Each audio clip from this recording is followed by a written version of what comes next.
പഞ്ചാര ആഡ് ചെയ്താലാണ് ഒക്കെ കൊളാകുക. ഇനി പഞ്ചാര വേണ്ടെങ്കിൽ നമുക്ക് വേണമെങ്കിൽ കുറച്ച് ചെറുനാരങ്ങ ആഡ് ചെയ്താലും മതി കേട്ടോ. ആദ്യം നമ്മൾ എന്ത് ചെയ്യുന്നു, നന്നായിട്ട് വെള്ളം ചൂടാക്കുന്നു. എന്നിട്ട് അതിലേക്ക് ഡ്രൈ ആയിട്ടുള്ള 2 ടീസ്പൂണോളം വരുന്ന രീതിയിൽ ഈ റോസ് പെറ്റൽസ്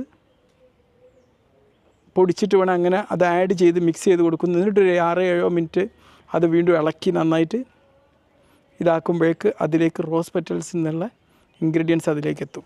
എന്നിട്ട് ഇതൊക്കെ റെഡിയായതിന് ശേഷം 1-2 ടീസ്പൂണ് തേൻ അതിലേക്ക് ഒഴിക്കുന്നു.